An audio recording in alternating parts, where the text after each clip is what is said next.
the Hague Initiative for International A Cooperation. very important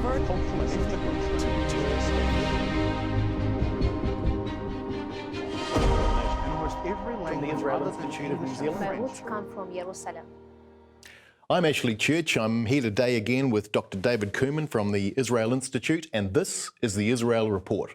And today we're talking about a couple of very important topics. The first of which, David, is the release of this report just very recently by the UN on anti-Semitism. It's essentially a report condemning anti-Semitism with a number of recommendations. First question for me is, where did that report come from? Well, it's been written, as you said, by the UN, and it was actually the Special Rapporteur on religious freedom. And it's the first ever UN report on anti-Semitism. Sorry? Special Rapporteur. Special Rapporteur, okay. On religious freedom. It's the first ever UN report on anti-Semitism. Wow. And what does it actually say? Essentially, it's a pretty bleak story. It says anti-Semitism around the world is rising. It's rising from the far right, white supremacists, from Islamists and Islamic anti-Semitism, and from the far left. And it gives a number of recommendations. The first one is to recognise the International Holocaust Remembrance Association working definition of anti-Semitism so that anti-Semitism can be identified. And the second is to condemn it and to speak out against it. And one of the interesting things about this report, from our perspective particularly, is it recognises the claim that the boycott movement against Israel is anti-Semitic, like many countries have done already. So I guess the big question for me, though, is knowing what we know about the UN, knowing about the bias that operates within the UN. In fact, we've actually just recently produced a video talking about the bias within the UN. How did this report actually emerge? How did it manage to see the light of day? Yeah, well, I think because it was written by the Special Rapporteur, I don't think it needs to go through the entire UN voting process. Okay. So that makes sense. It was put forward. But this is also not the only report that's been pleasantly surprising in the way that you mentioned, because the UN has traditionally been anti-Israel. But there was actually another report a couple of weeks ago that was from the UN Centre for the Elimination of Racial discrimination. That's right. And they, for the first time, condemned anti-Semitism from within the Palestinian society. So the textbook specifically that the Palestinian Authority used to teach their children that violence is okay, that Jews have no right to be in the land, and really incites anti-Semitism and terrorism, was condemned by the UN for the first time ever. So this is now the second report that's gone on to be pleasantly surprising, and hopefully this is a crack where the light is coming through. So 2 reports within what time frame? I'd say within a month. What are you reading to that? I don't know. I'd like to read in a lot. I think time will tell how these reports are referred to, are used, how other countries respond to them. That's really the litmus test, because what's written is fact. It's right. Anti-Semitism is rising. It is connected to anti-Israel sentiment. There are all of these forces against Jews still and rising, and it should be condemned, and the IHRA definition is a useful guide for that. And Palestinian Authority does teach kids violence and extremism, anti-Semitism. So it's really how these reports are used that's the key. So let's go back to the report on anti-Semitism. Couple of examples each way. How's it been responded to, both in terms of the usual quarters that you would respect, obviously, to attack it, and how's it been responded to, particularly by nation states, in a positive way? So I haven't seen any attacks on it yet. Right. I've seen some countries praise the report, and Israel is the first one out of the blocks as far as I've seen, to say, fantastic. Thank you to the United Nations for recognising a real problem in the world, and for also recognising that it is linked to anti-Israel sentiment. It's something that's been shown empirically, something that's been shown by evidence of BDS supporters and anti-Israel people relying on anti-Semitic tropes, classical anti-Semitism. And this is now the UN stepping up and saying it's true. So I guess the real question is why this report hasn't come out earlier, but it's come out. So I haven't seen many attacks, but I have seen some praise for it. So the key question, I guess, for our viewers then, how's it been responded to by New Zealand? Well, not yet. Right. There hasn't been... Do you expect it to be? I do. I think so. I think particularly the Human Rights Commission would be the first place, if they decide to speak out, on the report, and if they decide to endorse its findings, I think that would be a great thing. And the Human Rights Commission is the obvious body to be doing that because they are the ones interested in human rights, ostensibly. And this is a human rights issue. They're the ones interested in racism, and this is a racism issue. They're the body that's connected to the UN most closely, and this is a UN report.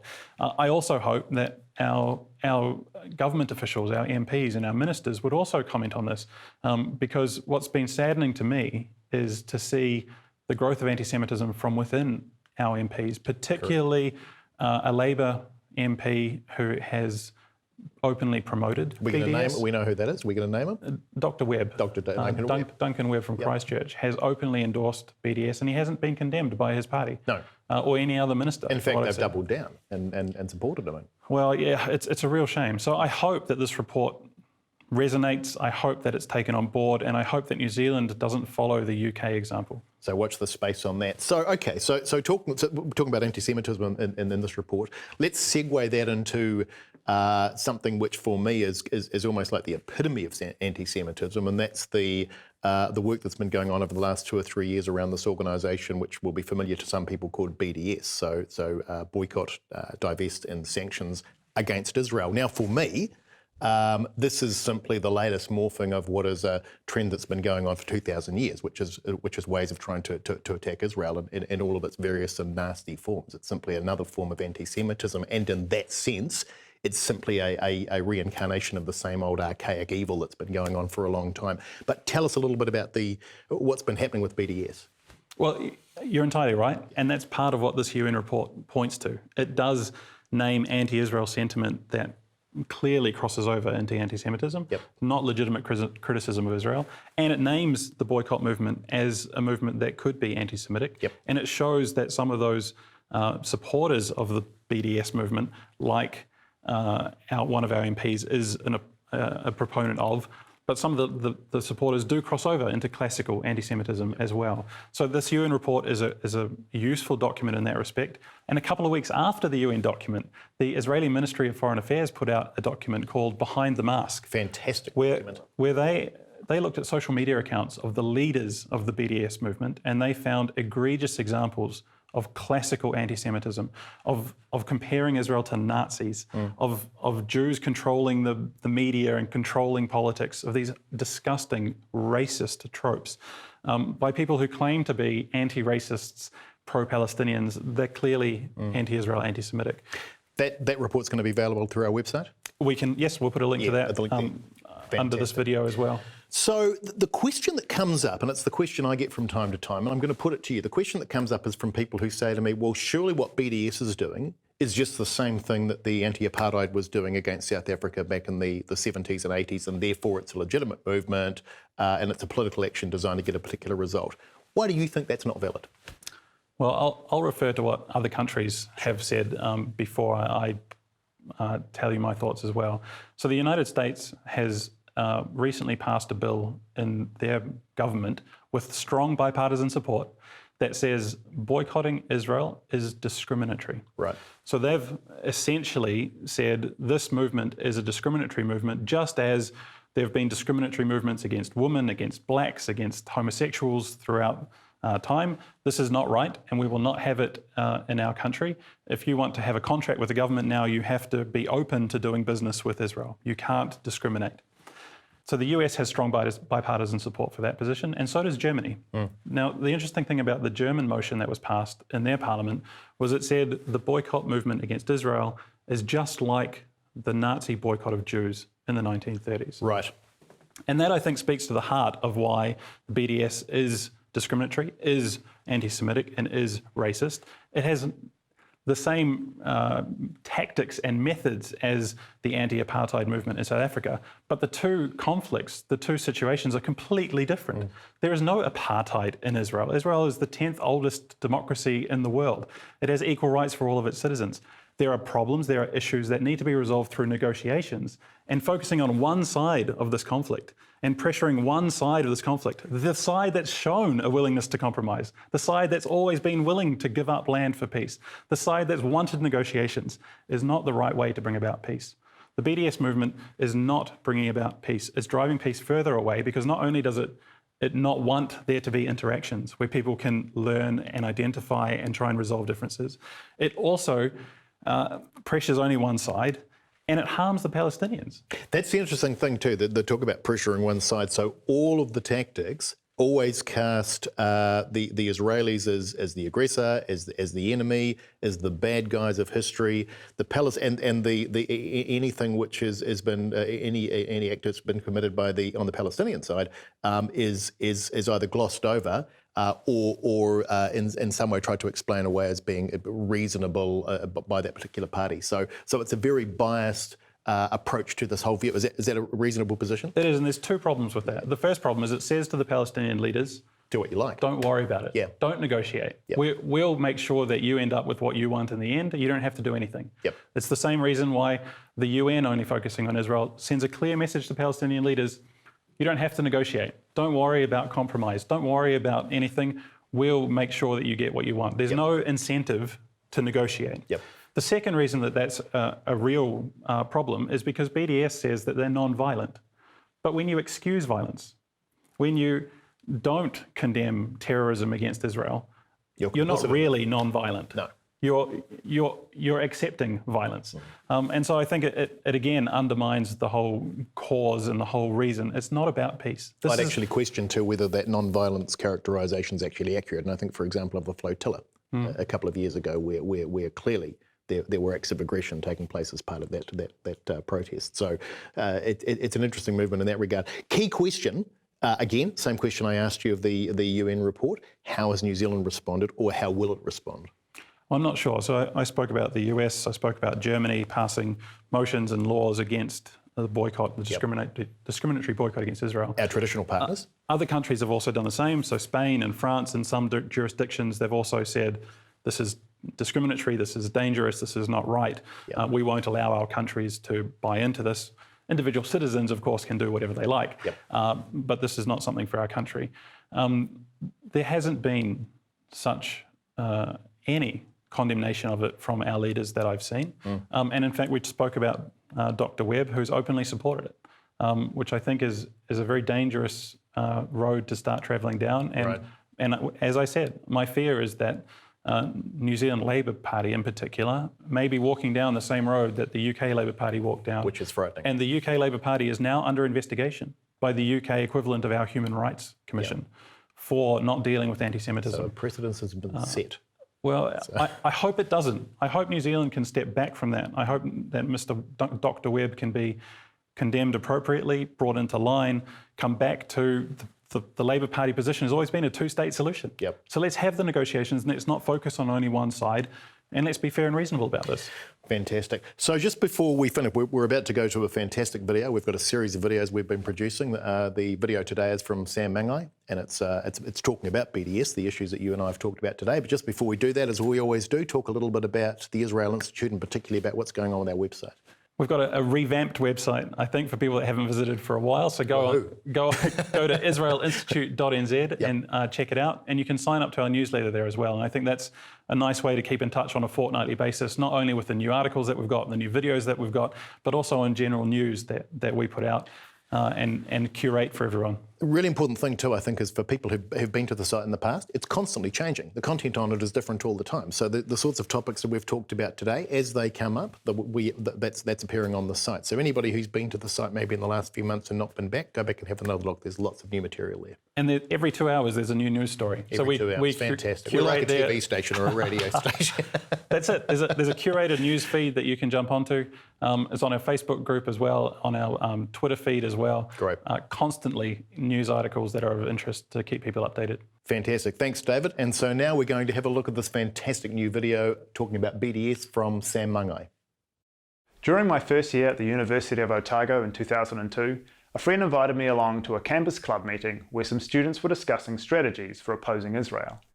It was here that I first encountered something called boycott, divestment and sanctions, or BDS. The ideas that underpin BDS are nothing new. Jews were banned from participating in many industries under medieval Christian and Islamic rule. Ever wondered why the diamond industry is dominated by Jewish business people? The selling and processing of diamonds was not subject to the same discriminatory policies, and so the family business was passed down, and today, Jewish diamond artisans enjoy a good reputation internationally. It wasn't only in the Middle Ages that Jews were shunned from some industry.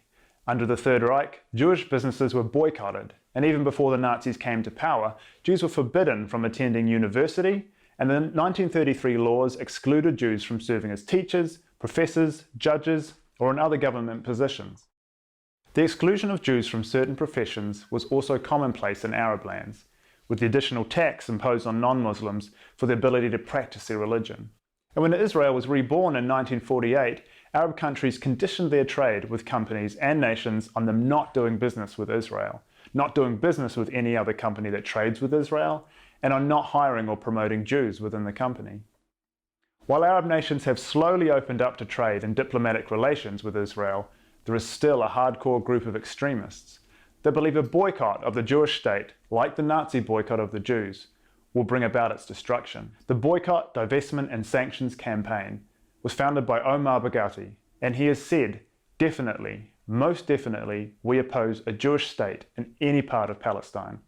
This inability to accept a Jewish state in indigenous Jewish lands is exactly the same rejectionist position that Arab nations took when they imposed their boycotts, and the same mentality the Nazis took when they imposed their boycotts. However, BDS activists claim that their boycott is similar to the pressure applied to apartheid South Africa, or the sanctions against the theocratic Iran.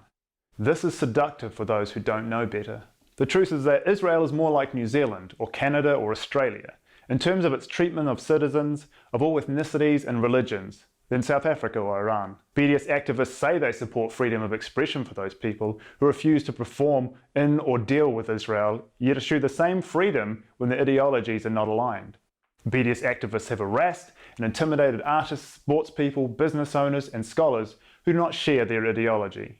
This is bullying in the name of anti-bullying. Similar hypocrisy is seen as BDS campaigners assert to be peaceful and to favour non-violent measures, while refusing to denounce anti-Israel, anti-Jewish violence. There is no mention of Palestinian Authority incitement and reward for terror, no condemnation of corruption or lack of democracy for the Palestinians, or of their human rights abuses. And BDS does not mention the Palestinian leadership's failure to counter the Israeli peace offers of 2000 and 2008. The latter included East Jerusalem as the capital of a future Palestinian state. But one of the saddest inversions of reality is the case that BDS activists make that they care for Palestinians. BDS has hurt Palestinians living in Judea and Samaria, or the West Bank.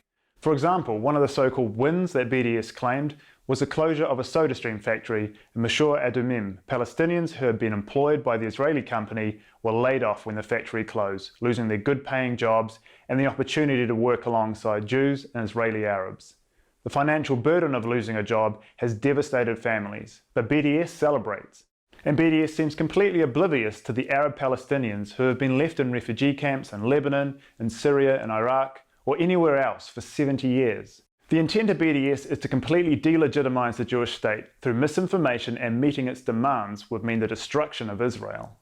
The lies of BDS are seductive, but don't allow the haters to con you into yet another attempt to bring Jews down rather than uplift anyone.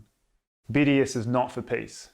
It doesn't allow for dialogue and is opposed to any expression of Jewish nationhood. I am Sam Mangai for the Israel Institute of New Zealand. The Hague Initiative for International Cooperation. A very important word